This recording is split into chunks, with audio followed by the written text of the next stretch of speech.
রাসূলুল্লাহ সাল্লাল্লাহু আলাইহি সাল্লাম এক হাদিসের মধ্যে বলেন, বান্দা একটা গুনাহ করলে কলবের মধ্যে একটা দাগ পড়ে যায়, দুইটা গুনাহ করলে দুইটা দাগ, তিনটা করলে তিনটা, চারটা করলে চারটা। আচ্ছা বলেন তো, এক বেশি না দুই বেশি? দুই বেশি না তিন বেশি? তিন বেশি না চার বেশি? এবার হাদিসটা শুনুন, তিরমিজি শরীফের 3334 নম্বর হাদিস। তাহলে নাম্বারিংটা কেমন হয়? 3334 না?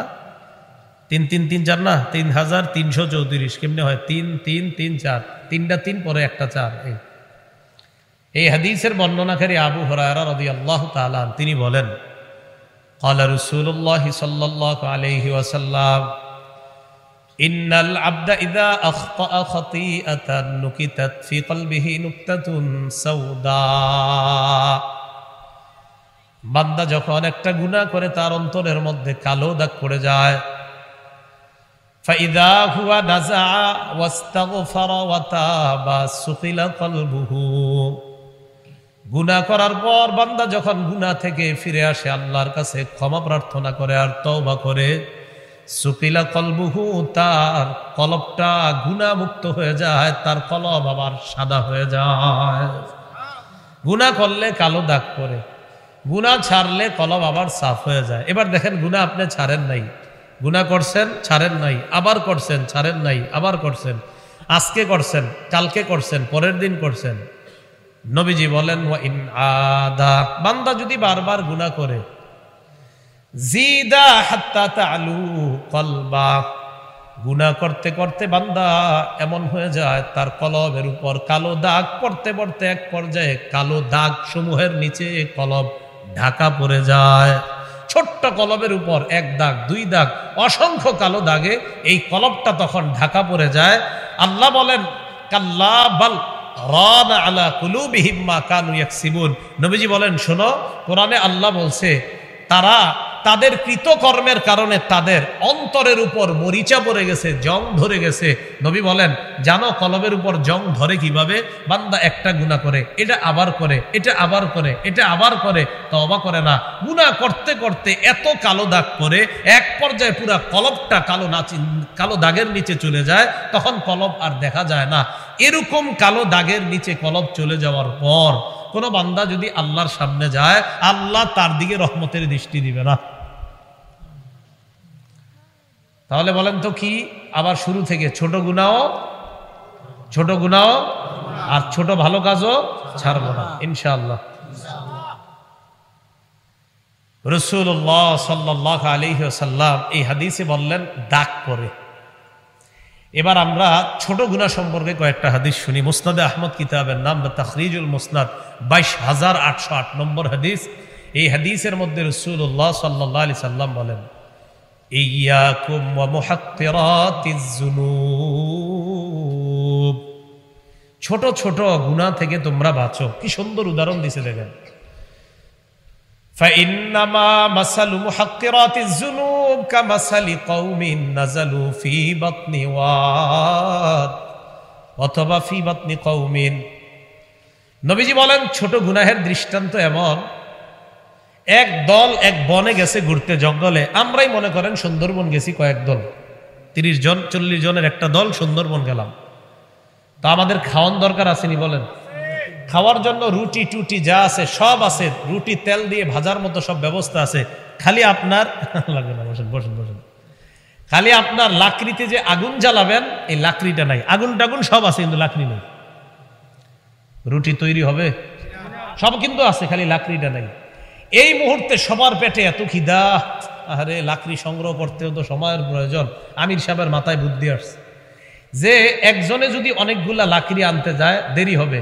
এই কাফেলায় 30 জন আছে, এক কাজ করো, তোমরা 30 জনে 30টা লাকড়ি নিয়ে আসো, তাহলে একসাথে আপনার শর্ট সময়ে অনেকগুলা লাকড়ি জমা হয়ে যাবে।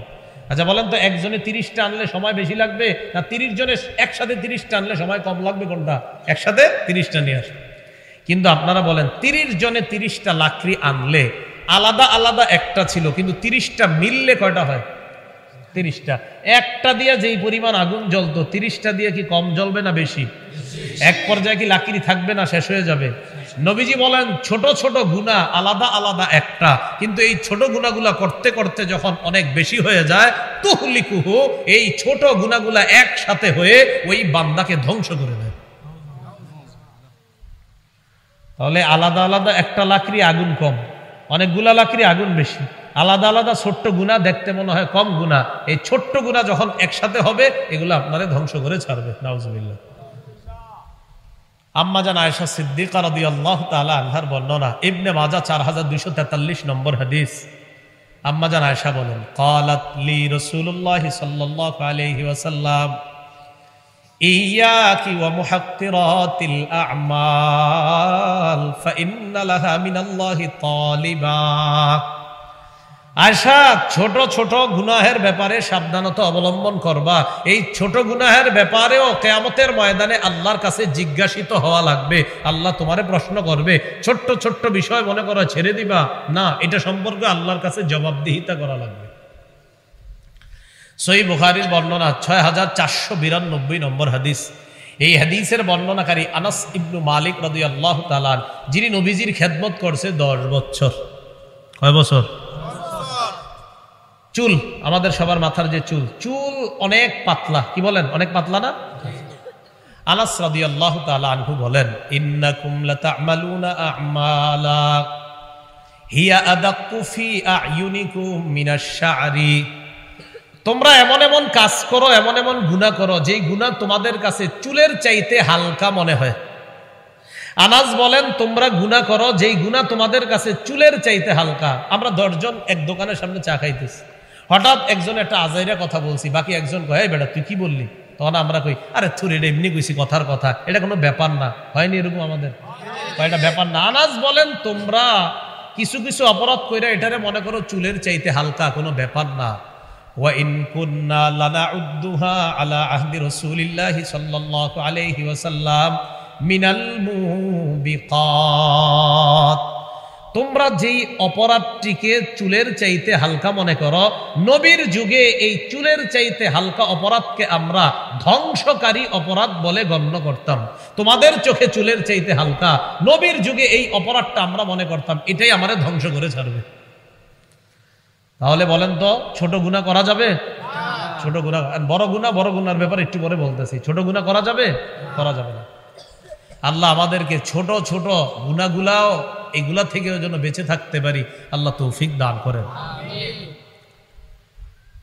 মুসনাদে আহমদ কিতাবের 26,638 নম্বর হাদিস।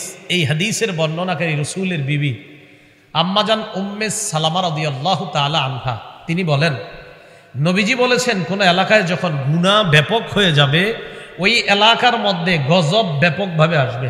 কোন এলাকায় যদি গুনাহ প্রকাশ্যে রূপ ধারণ করে, ওই এলাকায় গজব আসবে ব্যাপক। ঘটনা ঘটবে এই এলাকার, মনে করেন 20 জনের সুদের কারবারে জড়িত, গজব আসবে পুরো এলাকার উপর। অপরাধ করতেছে মাত্র কয়জন? 20 জন, কথার কথা, কিন্তু গজব আসবে পুরো এলাকায়। এখন আপনারা বলেন তো, সুদের ব্যাপারটা কি এখন গোপন না প্রকাশ্য? তো রাসূল বলেন, যে এলাকায় প্রকাশ্যে গুনাহ হবে, দেখেন কি বলে, ক্বালা রাসূলুল্লাহ সাল্লাল্লাহু আলাইহি ওয়াসাল্লাম, ইযা যাহারাতিল মাআসি ফি ক্বরিয়া ওয়া ফি রিওয়ায়া ফি কওমিন। কোন এলাকার মধ্যে যখন গুনাহ প্রকাশ্যে হয়ে যায়, গুনাহ যখন প্রকাশ্যে রূপ ধারণ করে, যে এলাকার মধ্যে গুনাহ করা কোনো ব্যাপার মনে করে না, আম্মাকুমুল্লাহু বিআযাবিম মিন ইনদিহি, আল্লাহর পক্ষ থেকে আযাব ওই পুরা এলাকাবাসীকে ব্যাপকভাবে পাকড়াও করে। নাউযুবিল্লাহ। তাহলে দেখেন, গুনাহ করলো কয়েকজন, গজব পাকড়াও করে সবাই। আম্মাজান উম্মে সালামা বললেন, আমা ফিহিম সালিহুনা ইয়া রাসূলুল্লাহ, হে আল্লাহর নবী, কোন এলাকায় গুনাহ প্রকাশ্যে রূপ ধারণ করলে পুরো এলাকারে আল্লাহ ধরবে। হুজুর, আমার জানতে মন চায়, ওই এলাকায় কি ভালো মানুষ নাই? নবীজি কয়, হ্যাঁ ভালো মানুষ তো আছে।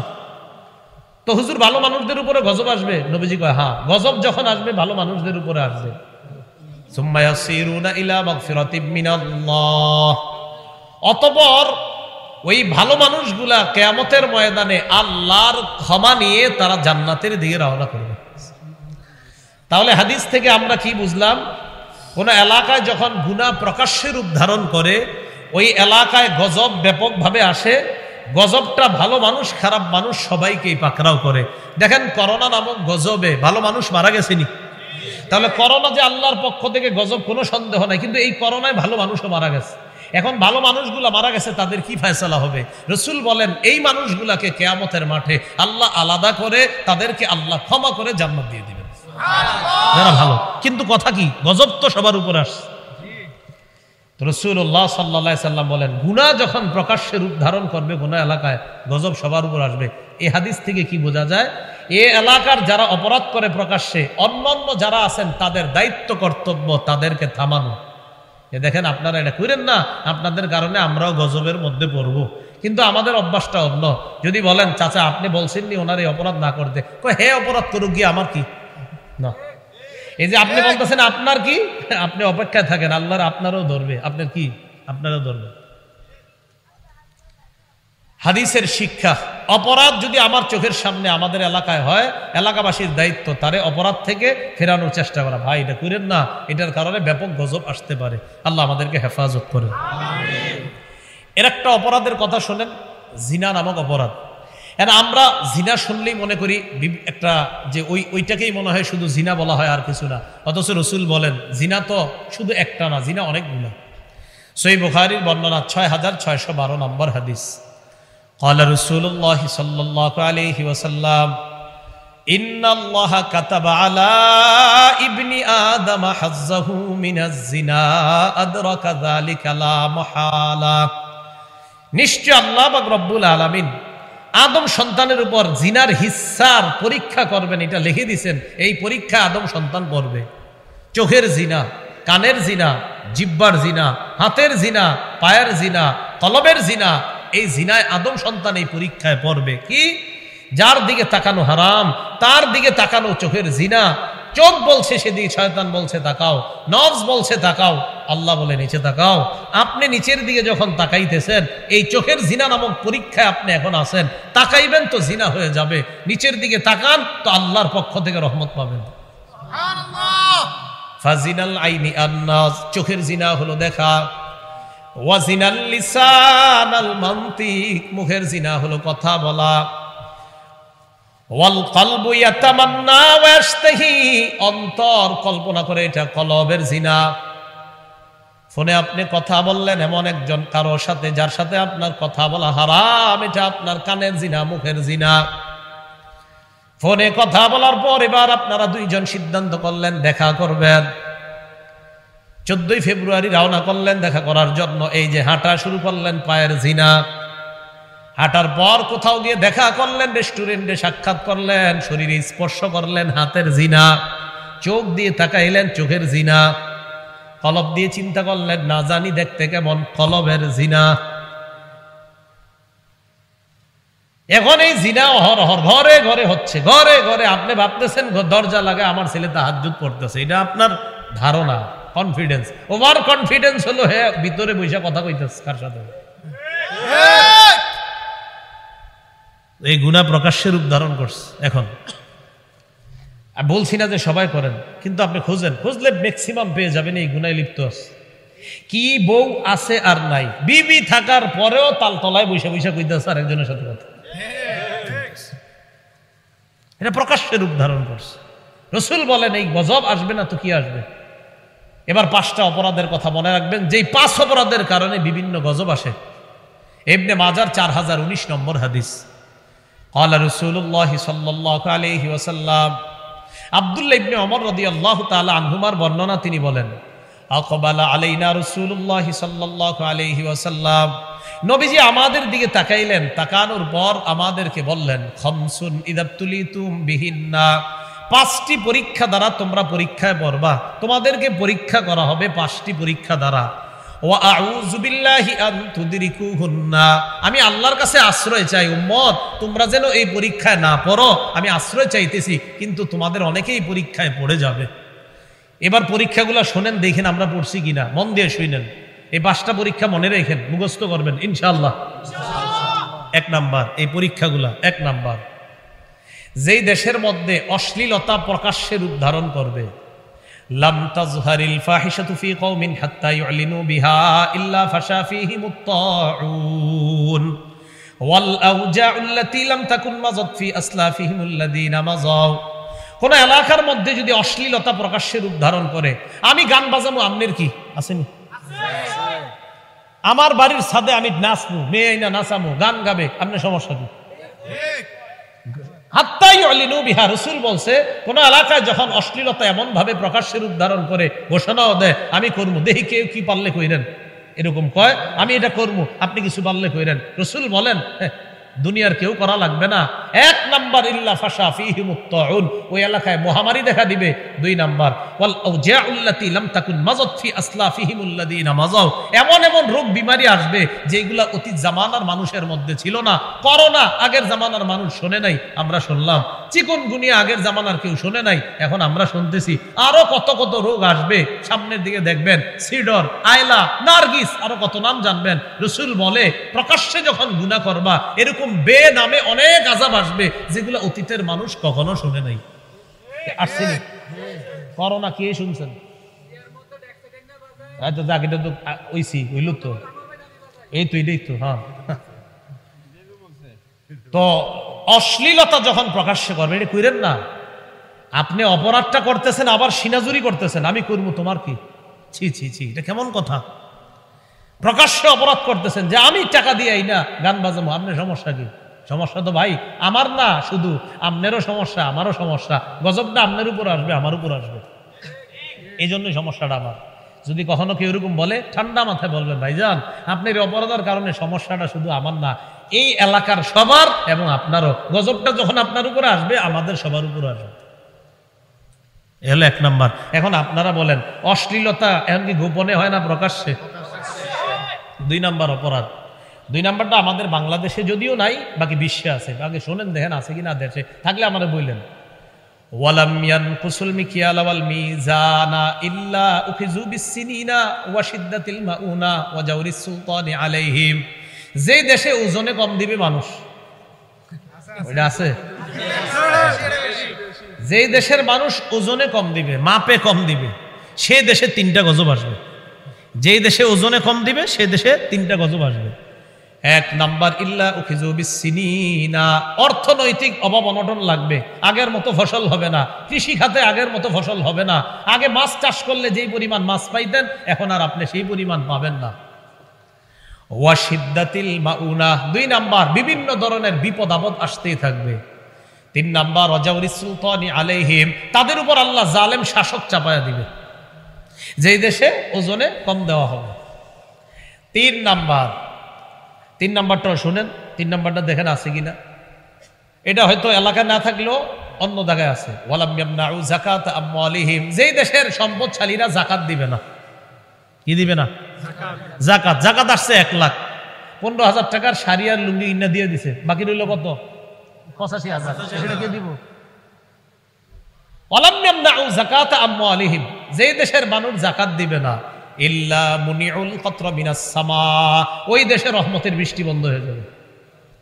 এখন কথা হলো, হুজুর তাহলে মাঝে মাঝে বৃষ্টি আসে কেন? নবীজি বলেন, শোনো, মাঝে মাঝে বৃষ্টি তুঙ্গ কারণে আসে না। লাউলাল বাহাইমু লাম ইউমতারু, থাকলে আল্লাহ এই বৃষ্টিও দিত না। ওই চতুষ্পদ জন্তুগুলা খুশি হয়, এরা লাফায়, এরা নাচানাচি করে, কিছু প্রাণী পানির মধ্যে সাঁতার কাটে, তাদের খুশির দিকে তাকায়া আল্লাহ মাঝে মাঝে বৃষ্টি দেয়, তুঙ্গ কারণে দেয় না। তাহলে যাকাত না দেওয়ার পরেও যদি বৃষ্টি দেয়, এটা আমগো কারণে না, প্রাণীদের কারণে। এই 3 নাম্বার। তাহলে যাকাত না দিলে রহমতের বৃষ্টি পাবেন না। কৃষকের যখন বৃষ্টি দরকার তখন বৃষ্টি আসাটা রহমত, যখন দরকার না তখন বৃষ্টি আসা কৃষকের জন্য রহমত না। কৃষকের বৃষ্টি রহমত কখন? যখন কৃষকের দরকার, যে এখন বৃষ্টি রইলে আমার ফসলটা ভালো হবে, এটা রহমত। কিন্তু ওই বেচারার যখন বৃষ্টি দরকার নাই তখন আসলে আহারে হুজুর ধরা গায়ে গেছে, বাস্তব কথা এটা। 4 নাম্বার, ওয়ালাম ইয়ানকুদু আহদাল্লাহি ওয়া আহদা রাসূলিহি ইল্লা সাল্লাতাল্লাহু আলাইহিম আদুওয়াম মিন গায়রিহিম ফাআখাযু মা ফি আইদিহিম। যে দেশের মানুষ আল্লাহ আর তার নবীর সাথে অঙ্গীকার ভঙ্গ করবে, ওই দেশে আল্লাহ বহিরাগত কাউকে চাপায়া দিবে, আর বাহিরের ওই শত্রু এই দেশের দামি সম্পদগুলা নিয়ে যাবে। কি নিয়ে যাবে? দামি সম্পদগুলা নিয়ে যাবে। হ্যাঁ, দামি সম্পদ নিয়ে যাবে। আমাদের দেশ গ্যাসের খনি, আমরাই গ্যাস পাই না। আল্লাহ বুঝার তৌফিক দান করুন। তো যে দেশের মানুষ আল্লাহ আর তার রাসূলের সাথে অঙ্গীকার ভঙ্গ করবে, সেই দেশে আল্লাহ পাক রব্বুল আলামিন অন্য কাউকে চাপায় দিবে, তাদের দামি সম্পদগুলা নিয়ে নিবে। কোরআনের মধ্যে আল্লাহ বলছে আহাল্লাল্লাহুল বাইআ, আল্লাহ ব্যবসা হালাল করেছেন। হুজুর আমি মুসলমান, আমি ইসলাম ধর্ম পালন করি, আমার ধর্মীয় গ্রন্থের নাম কোরআন, কোরআনে আমার রব বলে দিছে ব্যবসা হালাল। আলহামদুলিল্লাহ হুজুর, খুব খুশি হয়েছি। একটু পরে কইছে ওয়াহাররামার রিবা, সুদ হারাম। হুজুর এটা আবার আল্লাহ কি কইল? এই যে আপনি কোরআনের জানলেন সুদ হারাম, ব্যবসা হালাল, ব্যবসা হালাল অংশটা ভালো লাগছে, সুদ হারাম অংশটা আপনার ভালো লাগে না, তো আপনার এই যে ভালো লাগতেছে না, এর মানে আপনি আল্লাহর কথা মানতে এই জায়গায় আপনার কেমন জানি লাগতেছে। তো ঠিকই তো আপনারটা তো আরেকজনই ছিনিয়ে নিয়ে নেবে, আপনারটা থাকবে না তো। 5 নাম্বার, ওয়ালাম তাহকুম আইম্মাতুহুম বিকিতাবিল্লাহ। কোন দেশের শাসক যদি মুসলমান হয়, সেই শাসক যদি আল্লাহর কিতাব অনুযায়ী ফয়সালা না করে, কোরআন অনুযায়ী যদি ফয়সালা না করে, ইল্লাস জাআলাল্লাহু বাসাহুম বাইনাহুম, আল্লাহ ওই দেশের মুসলমানে যুদ্ধ লাগায় দিবে, মুসলমানে দ্বন্দ্ব লাগায় দিবে। এই জন্য আপনারা মাঝে মাঝে কোন হুজুর মুসলমানের সাথেই তো তর্ক করতেছি না, আপনি খুব ভালো চলতেছেন, তো আপনি চলতেছেন উল্টা পাল্টা, তো তর্ক তো লাগবেই। আল্লাহ বুঝার তৌফিক দান করেন। তাহলে এই 5টা অপরাধ, এগুলা কি আছে? এই অপরাধ থেকে আল্লাহ আমাদেরকে বাঁচার তৌফিক দান করেন। এবার আমরা বড় অপরাধের কথা জানবো। সবচেয়ে বড় অপরাধ শিরিক করা। বলেন কি করা? শিরিক কি? সোজা হিসাব, আপনি আল্লাহরেও সেজদা দেন, আবার অন্য জায়গায়ও সেজদা দেন, এটা শিরিক। আল্লাহকে সেজদা দেন, আবার কোথায় জানি আপনি গাড়ি দিয়ে টলার দিয়ে গিয়ে সেজদা দেন, এইটা শিরিক। এটাকে আমি কইছি, যেখানে হোক, যারে হোক, আমারেও যদি দেন, শিরিক। রাসূলের এক সাহাবী আসার পরে হুজুর কি হয়েছে? অমুক এলাকায় গেছি, যাওয়ার পর দেখছি কি তারা নেতারে সেজদা দেয়। আচ্ছা, আবু দাউদ ইবনে মাজার বর্ণনা। তো তারপর হুজুর আমি মনে মনে চিন্তা করলাম, আনতা আহাক্কু আন নাসজুদা, আপনাকে সেজদা করা সবচেয়ে বেশি দরকার। যদি মানুষকে সেজদা করতে হয়, তাহলে সেজদা পাওয়ার যোগ্য আপনি সবচেয়ে বেশি। কথা সঠিক, কিন্তু মানুষকে কখনো সেজদা করা বৈধ হলে নবী সবচেয়ে বেশি যোগ্য হবেন। নবীজি এখন কি কইতে চাও? হুজুর আমরা আপনার সেজদা দিব। আল্লাহ রাসূল কয় সাবধান, তুমি যদি আমার কবরের পাশ দিয়ে কখনো অতিক্রম করো, কি করবা? সেজদা দিবা? কয় না। কয় যেমনি ভাবে আমার কবরকেও সেজদা করবা না, আমাকেও কখনো সেজদা করবা না। আল্লাহ ছাড়া কাউকে সেজদা করা জায়েজ নাই। যদি কাউকে জায়েজ থাকতো, লামারতুন নিসা আন তাসজুদা লিবুউলিহিন্না, তাহলে আমি নারীদেরকে বলতাম, লামারতুন নিসা, নারীদেরকে বলতাম, আইয়াসজুদনা, তারা যেন সেজদা করে তাদের স্বামীদেরকে। কিন্তু আল্লাহ ছাড়া কাউকে সেজদা করা জায়েজ নাই, তাই কোনো মানুষকে সেজদা দেওয়া জায়েজ নাই। বলেন তো, আল্লাহ ছাড়া কাউকে সেজদা দেওয়া, ডাইরেক্ট এভাবে বলবেন শিরিক। বলেন আল্লাহ ছাড়া কাউকে সেজদা দেওয়া শিরিক, আল্লাহ ছাড়া কাউকে সেজদা দেওয়া শিরিক। সোজা কথা। শিরিক প্রথমত 2 প্রকার। 1 নাম্বার আশিরকুল আকবার, বড় শিরিক। 2 নাম্বার আশিরকুল আসগর, ছোট শিরিক। বড় শিরিক আবার 3 প্রকার। শিরকুল ইতিকাদ, বিশ্বাসগত শিরিক। 2 নাম্বার শিরকুল আকওয়াল, কথার শিরিক। 3 নাম্বার শিরকুল আফআল, কর্মগত শিরিক। 1 নাম্বার শিরকুল ইতিকাদ, বিশ্বাসগত শিরিক। কোনটা? আমারে ছেলে দেয় আল্লাহ, আমারে মেয়ে দেয় আল্লাহ, এটা আপনার বিশ্বাস। আল্লাহ ছেলে দেয়, আল্লাহ মেয়ে দেয়, আমাকে ওই জায়গায় গেলে তিনিও ছেলে দেয়, মেয়ে দেয়, এটা বিশ্বাসগত শিরিক। বলেন ছেলে মেয়ে দেওয়ার মালিক একমাত্র কে? এটা আমাদের বিশ্বাস। সূরা শুরার 49-50 নম্বর আয়াতে আল্লাহ বলেন, লিল্লাহি মুলকুস সামাওয়াতি ওয়াল আরদ, আসমান জমিনের রাজত্ব আল্লাহ। ইয়াখলুকু মা ইয়াশা, আল্লাহ যা চান তা সৃষ্টি করেন। ইয়াহাবু লিমান ইয়াশাউ ইনাসা, আল্লাহ চাইলে কাউকে কন্যা দান করেন। ওয়ায়াহাবু লিমান ইয়াশাউ যুকুর, আল্লাহ চাইলে কাউকে ছেলে দান করেন। আও ইউযাওয়িজুহুম যুকরানা ওয়া ইনাসা, আল্লাহ চাইলে কাউকে ছেলে মেয়ে উভয়টা দান করেন। ওয়ায়াজআলু মান ইয়াশাউ আকীমা, আল্লাহ চাইলে ছেলে মেয়ে কিচ্ছু দিবে না, ওই নারীকে বন্ধা বানাবেন, এই ক্ষমতা কার? আল্লাহ। তাহলে বিশ্বাসটা একটু পুক্ত করে নিই। ছেলে দেওয়া, মেয়ে দেওয়া, ছেলে মেয়ে উভয়টা দেওয়া, কোনোটা না দেওয়া, একচ্ছত্র ক্ষমতা কার? আল্লাহ। আল্লাহ। বলেন এটা আমাদের বিশ্বাস। এই বিশ্বাসে যদি আপনি মনে করেন অমুকেও দিতে পারে সন্তান, এটা শিরকুল ইতিকাদ, এটা বিশ্বাসগত শিরিক। 2 নাম্বার শিরকুল আকওয়াল, কথার শিরিক। কথার শিরিক কি? আমরা বৃষ্টি চাই কার কাছে? আল্লাহ, আপনি বৃষ্টি দেন। আল্লাহ আপনি মেঘ দেন, এখন আপনি আল্লাহকে না বলে অন্য কাউকে বললেন। এটা অতীত যুগে ছিল যে অমুক তারকা বৃষ্টি দেয়, নাউজুবিল্লাহ। এই যে মুখ দিয়ে আপনি বললেন আল্লাহ ছাড়া অন্য কাউকে, এটা কথার শিরিক। 3 নাম্বার শিরকুল আফআল, কর্মগত শিরিক তো বললাম শুরুতে। আল্লাহ ছাড়া অন্য কাউরে আপনি সেজদা দিলেন, এই আমলটা করলেন, এটা কর্মগত শিরিক। আল্লাহ হেফাজত করেন। শিরিক প্রথমত কয় প্রকার?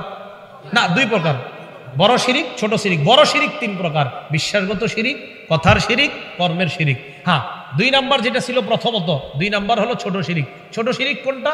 রাসূলুল্লাহ সাল্লাল্লাহু আলাইহি সাল্লাম বলেন, ইন্না আখওয়াফা মা আখাফু আলাইকুম বাদি আশিরকুল আসগর। আমি পৃথিবী থেকে বিদায় নেওয়ার পর তোমরা সবচেয়ে বেশি ছোট শিরিক করবা, এই ভয় আমার হয়। সাহাবীরা কয়, হুজুর ছোট শিরিক আবার কোনটা? নবীজি কয়, শিরকুল খাফি, সেটা গোপন শিরিক। হুজুর এটা আবার কি? রাসূল বললেন, আর রিয়া, এটা হলো লোক দেখানো ইবাদত করা। লোক দেখানো ইবাদত করা, এটা ছোট শিরিক। আমি নামাজ পড়তেছি, মানুষ আমারে বলুক, আহ কত সুন্দর নামাজ পড়তেছে, এটা ছোট শিরিক। সব প্রকার শিরিক থেকে আল্লাহ আমাদেরকে বাঁচার তৌফিক দান করেন। তাহলে কি বুঝতে পারলাম বলেন তো? ছোট গুনাহ এটাও করব না, আর বড় গুনার মধ্যে শিরিক। এবার আমার সাথে বলেন, বড় গুনাহের স্বপ্ন দেখবো না। বলেন, করবেন তো দূরে, স্বপ্ন দেখেন না। স্বপ্ন দেখেন না আবার কেমনে? যদি দেখালাম কথার কথা, আল্লাহরে কইবেন, আল্লাহ আমি তো আপনার শিরিক কোনোদিনও জাগ্রত অবস্থায় করবো না, মাবুদ স্বপ্নেও যেন না করি, এটা বলবেন। এই এবার খুব মন দিয়ে শুনেন, খুব মন দিয়ে শুনবেন কয়েকটা কথা। সূরা লোকমানের 13 নম্বর আয়াত, আল্লাহ পাক বলেন, শিরিক সবচেয়ে বড় জুলুম। বলেন, শিরিক সবচেয়ে বড় জুলুম। আমি তাকে এখন একটা ঘুষি মারা, এটা কি জুলুম? আল্লাহ কয় না, এর চেয়ে বড় জুলুম শিরিক করা। আল্লাহ পাক রব্বুল আলামিন বলেন, ওয়া ইয ক্বালা লুকমানু লিবনিহি ওয়া হুয়া ইয়াইযুহু ইয়া বুনাইয়া লা তুশরিক বিল্লাহ ইন্নাশ শিরকা লাযুলমুন আযীম। লোকমান তার সন্তানকে ওয়াজ করতে করতে বললেন, বৎস, ওয়া ইয ক্বালা লুকমানু লিবনিহি ওয়া হুয়া ইয়াইযুহু, সন্তানকে ওয়াজ করতে করতে বললেন, লা তুশরিক বিল্লাহ, তুমি শিরিক করবা না, ইন্না শিরকা লাযুলমুন আযীম, শিরিক করা বড় জুলুম, শিরিক করা বড় পাপ। বলেন, আমরা সবাই এখন থেকে দিলের ভিতরে রাখবো, শিরিক করা বড় জুলুম। বলেন, শিরিক করা বড় জুলুম, শিরিক করা বড় জুলুম। আমরা জেনে বুঝে এবং কোনোভাবেই ইনশাআল্লাহ আল্লাহর সাথে শিরিক করব না। এই জন্য প্রতিদিন একটা দোয়া করবেন। বাংলায় আল্লাহরে বলতে পারবেন না সবাই দোয়াটা? রাসূল আল্লাহরে বলতেন, আল্লাহ আমি আপনার কাছে বানা চাই জানা শিরিক থেকে, অজানা শিরিক থেকে। এই বাংলাটা বলতে পারবেন নি? বলেন আমার সাথে, আল্লাহ আপনার কাছে বানা চাই জানা শিরিক, অজানা শিরিক থেকে। আল্লাহ মাফ করে দেবেন ইনশাআল্লাহ। তো 1 নাম্বার জানলাম শিরিক সবচেয়ে বড় জুলুম। 2 নাম্বার, রাসূলুল্লাহ সাল্লাল্লাহু আলাইহি সাল্লাম হলেন আল্লাহর পরে এই জগতে, পরের জগতে যত জগৎ আছে সব জগতে আল্লাহর পরে যিনি শ্রেষ্ঠ, তিনি হলেন মুহাম্মদ সাল্লাল্লাহু আলাইহি সাল্লাম। এই নবীকে আল্লাহ কি বলে দেখেন, সূরা জুমারের 65 নম্বর আয়াতে আল্লাহ পাক রব্বুল আলামিন বলেন, ওয়ালাকাদ উহিয়া ইলাইকা ওয়া ইলাল্লাযীনা মিন ক্বাবলিক লাইন আশরাকতা লায়াহবাতান্না আমালুকা। হাবিব, আপনার প্রতি আর আপনার আগে যত নবী সবার প্রতি এই ওহী প্রেরণ করা হয়েছে। হাবিব, আপনিও যদি শিরিক করেন আপনার সব আমল বরবাদ হয়ে যাবে। নবীজি কখনো শিরিক করবে? নাউজুবিল্লাহ। তাহলে আল্লাহ জানে যে আমার হাবিব কখনো শিরিক করবে না। নবীজিরে দিয়া আমাদেরকে বুঝাইতেছে যে দেখো আমার নবীর এত আমল, সেই নবীরে আমি বলতেছি, নবী আপনি যদি শিরিক করেন আমল সব বরবাদ হয়ে যাবে, অতএব আমার আপনার কি অবস্থা হবে? তাহলে শিরিক করলে আমল সব বরবাদ। আল্লাহ আমাদেরকে হেফাজত করেন। আচ্ছা, এবার আমরা আরেকটা বর্ণনা জানবো। সূরা নিসার 48 নম্বর আয়াতে আল্লাহ বলেন, শিরিক ছাড়া নিচের যত অপরাধ এগুলা তওবা করলে আল্লাহ মাফ করে দেয়। আর শিরিকের অপরাধ মাফের শর্ত হলো আজকে থেকে ওয়াদা করবেন আমি কোনোদিনও আর জেনে বুঝে আর শিরিক করব না, তওবা করবেন, তাহলে এটাও মাফ হবে। আল্লাহ বলেন, ইন্নাল্লাহা লা ইয়াগফিরু আন ইউশরাকা বিহি ওয়া ইয়াগফিরু মা দুনা যালিকা লিমান ইয়াশা। নিশ্চয় আল্লাহ শিরিকের অপরাধ ক্ষমা করেন না, এর চাইতে নিম্ন অপরাধগুলা তওবা করলে আল্লাহ ক্ষমা করে দেন। আল্লাহ আমাদের সকলকে শিরিক থেকে টোটাল আমরা কখনো যেন শিরিকের চিন্তাও না করি, আল্লাহ হেফাজত করেন। আমিন। এবার আরেকটা বিষয় জানবো আমরা, শিরিক যারা করে তাদের জন্য জান্নাত হারাম হয়ে যায়। মানে আপনি যদি শিরিক করা অবস্থায় মারা যান, বাস জান্নাত চিরতরে হারাম, আর জান্নাতে যেতে পারবেন না। সূরা মাইদার ৭২ নম্বর আয়াতে আল্লাহ বলেন, ইন্নাহু মাইয়ুশরিক বিল্লাহ, আল্লাহর সাথে যে ব্যক্তি শিরিক করবে, ফাকাদ হারামাল্লাহু আলাইহিল জান্নাহ, আল্লাহ তার জন্য জান্নাত হারাম করে দেয়। ওয়া মাওয়াহুন নার, তার ঠিকানা হলো জাহান্নাম। নাউযুবিল্লাহ। শিরিক সবচেয়ে বড় অপরাধ। সহিহ বুখারীর ৬৮৬১ নম্বর হাদিস, আব্দুল্লাহ ইবনে মাসউদ রাদিয়াল্লাহু তাআলা আনহুর বর্ণনা, ক্বালা রাজুলুন ইয়া রাসূলুল্লাহ আইয়ু যামবি আকবারু ইনদাল্লাহ, এক ব্যক্তি আল্লাহ রাসূলকে বললেন, হে আল্লাহর নবী, সবচেয়ে বড় অপরাধ কোনটা? নবীজি বললেন, সবচেয়ে বড় অপরাধ হলো আনতাদউয়া লিল্লাহি নিদ্দান ওয়া হুয়া খালাকাকা, আল্লাহ তোমাকে বানিয়েছেন, ওই আল্লাহর সাথে অন্য কাউকে সমকক্ষ নির্ধারণ করা সবচেয়ে বড় অপরাধ। আল্লাহ তোমাকে বানিয়েছেন, তার সাথে কাউকে সমকক্ষ নির্ধারণ করা সবচেয়ে বড় অপরাধ। সাহাবী প্রশ্ন করলেন, সুম্মা আইয়ুন ইয়া রাসূলুল্লাহ, এরপর সবচেয়ে বড় অপরাধ কোনটা? নবীজি বললেন, আনতাকতুলা ওয়ালাদাকা মাখাফাতা আইয়াতুআমা মাআক, তোমার সন্তান তোমার খাদ্যে অংশগ্রহণ করবে এই ভয়ে সন্তান হত্যা করা। কিও সন্তান কয়জন? কয়েকজন। আরেকজন হয় না? কয় কে খাওয়াইবে? হ্যাঁ, লা তাকতুলু আওলাদাকুম খাশিয়াতা ইমলাক, আল্লাহ পাক রব্বুল আলামিন বলেন, তোমরা তোমাদের সন্তান দারিদ্রতার ভয়ে হত্যা করবা না। নাহনু নারযুকুহুম ওয়া ইয়্যাকুম, আরেক জায়গায় কয় নাহনু নারযুকুকুম ওয়া ইয়্যাহুম, যেটারে আমি দুনিয়াতে পাঠাইতেছি, তুমি বাবা আর মা আর সন্তান সবগুলা রিজিক আমি আল্লাহ দান করি। যেই সন্তান তোমারে দিব, এটা রিজিক আমি দিয়ে দিব, এটা হলো বিশ্বাস। তো আল্লাহ রাসূল বলেন, ২ নাম্বার সবচেয়ে বড় অপরাধ, আমার ছেলেরে কে খাওয়াবে, আমার ছেলে আমার টাকায় ভাগ বসাবে, এই ভয়ে সন্তান হত্যা করা, এটা সবচেয়ে বড় অপরাধ। সন্তান দারিদ্রতার ভয়ে হত্যা করা, এটা ২ নাম্বার বড় অপরাধ। ক্বালা সুম্মা আইয়ুন ইয়া রাসূলুল্লাহ, প্রশ্ন করলেন, হুজুর এরপর সবচেয়ে বড় অপরাধ কোনটা? নবীজি বললেন, আনতুজানি হালিলাতা জারিকা, তুমি তোমার প্রতিবেশীর সাথে ব্যভিচার করা, তোমার প্রতিবেশীর স্ত্রীর সাথে ব্যভিচার করা, এটা সবচেয়ে বড় অপরাধ। কোন মহিলার সাথে ব্যভিচার করা তো অপরাধ। রাসূল বলেন, প্রতিবেশীর স্ত্রী, প্রতিবেশীর স্ত্রীটা তোমার কাছে মায়ের মতো ছিল, বোনের মতো ছিল, কিন্তু তুমি উল্টা মায়ের মতো বোনের মতো না দেখে তার সাথে তুমি ফুসলিয়ে কোনোভাবে তার সাথে অবৈধ কর্মে লিপ্ত হলা, এটা সবচেয়ে বড় অপরাধ। তো রাসূলুল্লাহ সাল্লাল্লাহু আলাইহি সাল্লাম ৩ অপরাধের কথাই হাদিসে বললেন। ১ নাম্বার বললেন কি করা? আল্লাহর সাথে কাউরে সমকক্ষ নির্ধারণ করা, এটা সবচেয়ে বড় অপরাধ। শিরিক সবচেয়ে বড় কবিরা গুনাহ।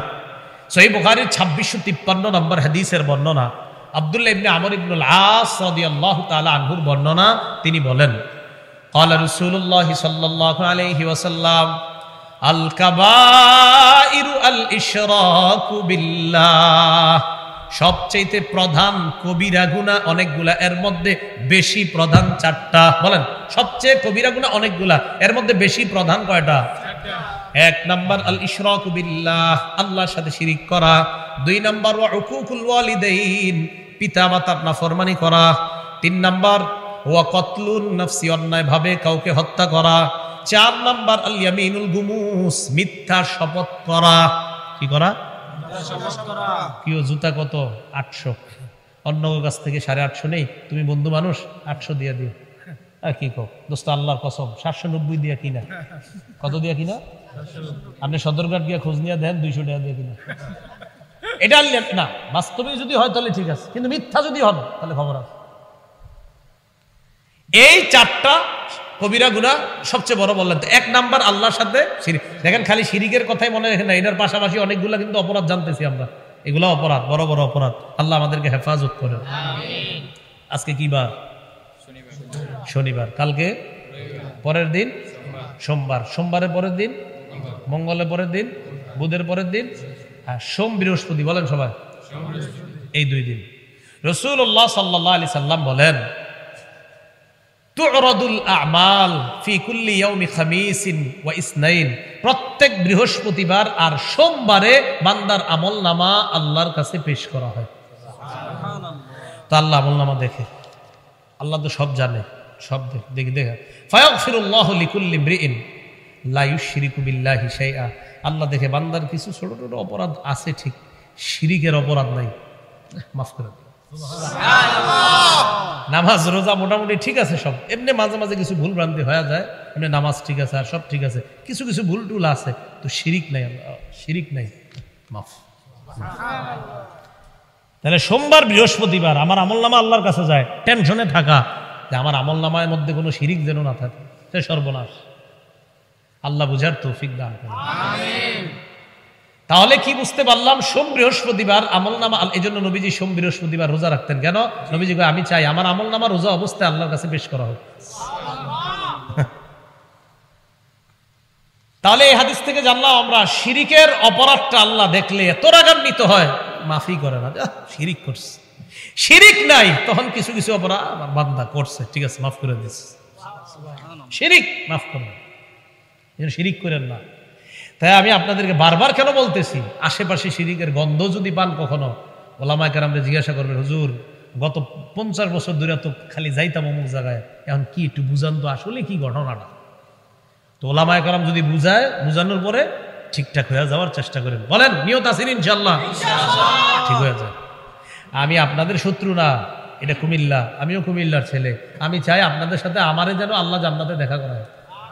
আমি তো শত্রুতার সাথে কথা বলছি না, আল্লাহ কথাগুলো বোঝার তৌফিক দান করেন।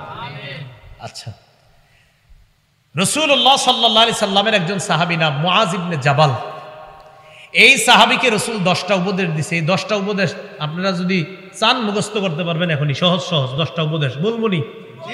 আচ্ছা, মুসনাদে আহমদ কিতাবের নাম 22075 নম্বর হাদিস।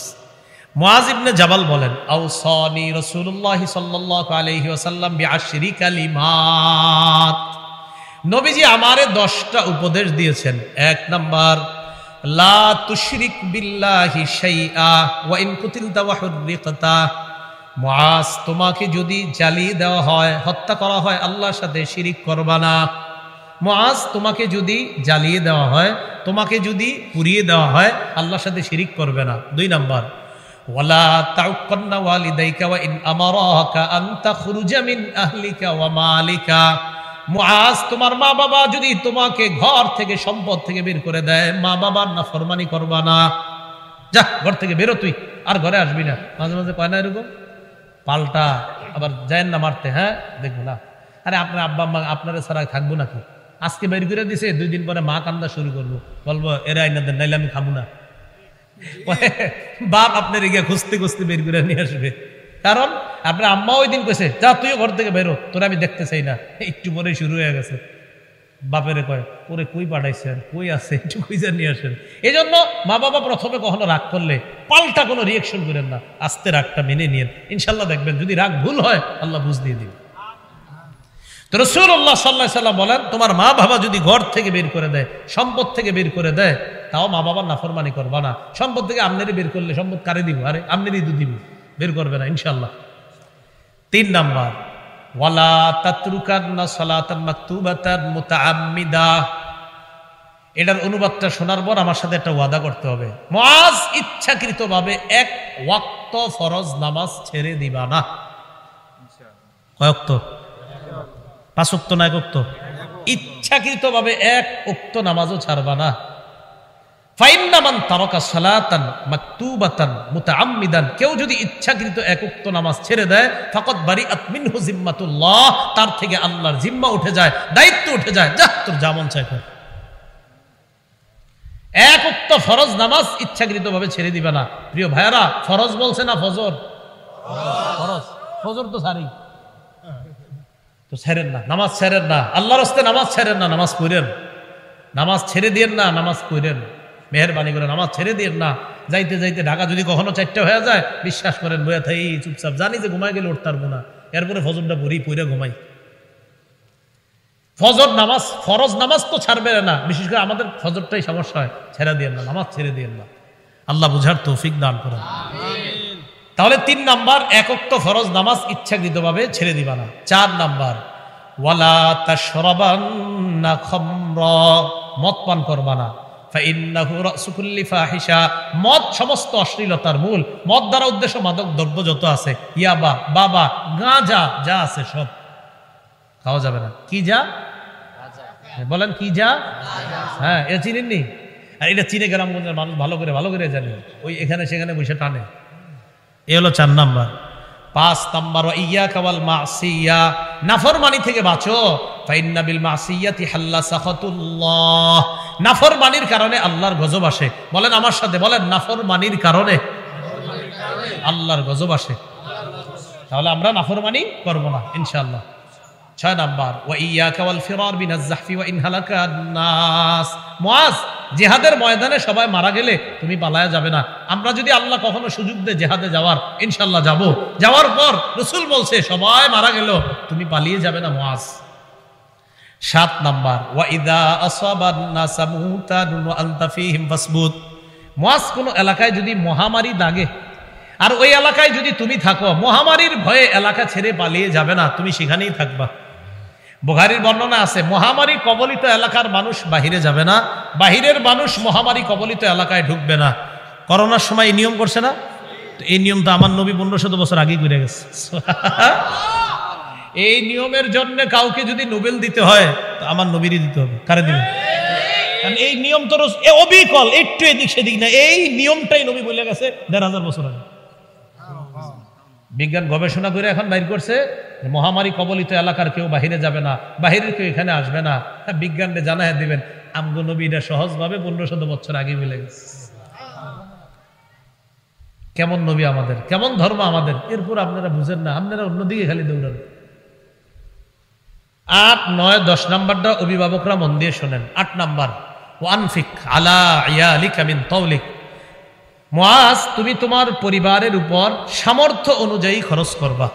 আপনার যে ইনকামটা আছে বিবি পরিবারে জানায়া দিবেন, দেখো আমার 12,000 টাকা বেতন, 15,000 বেতন, এর মাঝেই তোমাদেরকে নিয়ে আমার চলতে হবে, বেশি চাহিদা করবা না।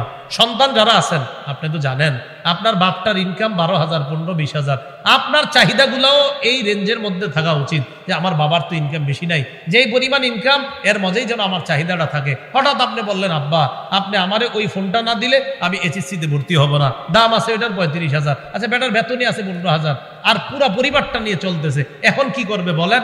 বাধ্য হয়ে ছেলের দিকে তাকায়া এই বেচারা সুদের কারবারে হাত দেয়। বাবারে বাধ্য করেন না এটা। তাহলে 8 নাম্বার, সামর্থ্য অনুযায়ী, সাধ্য অনুযায়ী পরিবারের উপর খরচ করবা, এটাই তো ইসলামের নীতি, পরিবার নীতি। 9 নাম্বার, রাসূলুল্লাহ সাল্লাল্লাহু আলাইহি ওয়াসাল্লাম বলেন, ওয়ালা তারফা আনহুমা সাকা আদাবা। শাসনের লাঠি উঠায়বা না পরিবারের উপর থেকে, পরিবারের উপর শাসনের লাঠি রাখবা। মানে এই শাসনের লাঠি মানে আপনার সন্তানের ভিতরে এই মানসিকতা যেন তৈরি হয় যে আমার আব্বা আম্মা এমন, দুনিয়াবি কোনো চাহিদা চাইলে তারা যথাসাধ্য আবদার পূরণের চেষ্টা করবে, কিন্তু আখেরাতের ব্যাপারে উল্টাপাল্টা করব আমার আব্বা আম্মা একটু ছাড় দিবে না। আপনি এমন একজন অভিভাবক হওয়ার চেষ্টা করবেন, এটা শাসনের লাঠি। আপনার সন্তান যেন আপনার এই ভয় পায় যে আব্বা নামাজ না পড়লে মা ঘরে খাওয়ান দিবে না, বাপ ঘরে ঢুকতে দিবে না, এরকম একজন পরিবারের অভিভাবক হওয়ার চেষ্টা করবেন। 10 নাম্বার, ওয়াখিফুম ফিল্লাহি আযজা ওয়া জাল। তুমি তোমার পরিবারকে আল্লাহর ব্যাপারে ভয় দেখাও, তালিম করেন প্রতিদিন আধা ঘন্টা, ছেলে মেয়ে বিবি সবাই নিয়ে একটা তালিমে বসেন। সেখানে আপনি ফাজাইলে আমল রাখতে পারেন, মুনতাখাব হাদিস রাখতে পারেন, অথবা অন্য কোনো ভালো আলেমদের সাথে পরামর্শ করে ভালো কোনো হাদিসের কিতাব রাখতে পারেন, কোরআনের ভালো কোনো কিতাব রাখতে পারেন। সেটা আপনি পড়ে পড়ে বিবিরে শোনান, মেয়েরে শোনান, ছেলেরে শোনান, দৈনিক 20 মিনিট হোক, 10 মিনিট হোক। এটার উপকারিতা 1 মাস পরে আপনি বুঝতে পারবেন কিভাবে ঘর পরিবর্তন হচ্ছে। এটা করেন ইনশাআল্লাহ। এই 10টা উপদেশ মুআজ ইবনে জাবাল রাদিয়াল্লাহু তাআলা আনহুকে রাসূলুল্লাহ সাল্লাল্লাহু আলাইহি সাল্লাম দিলেন। এর মধ্যে 1 নাম্বার ছিল কি করা, যে মুআজ তোমাকে জ্বালিয়ে দেওয়া হয়, তোমাকে যদি পুড়িয়ে দেওয়া হয়, তুমি আল্লাহর সাথে কি করবা না? শিরিক করবা না। তাহলে শিরিকের অপরাধ ভয়ঙ্কর অপরাধ, এই অপরাধ থেকে আমরা অবশ্যই বেঁচে থাকবো, আল্লাহ তৌফিক দান করেন। শিরিকের অপরাধ রাসূলুল্লাহ সাল্লাল্লাহু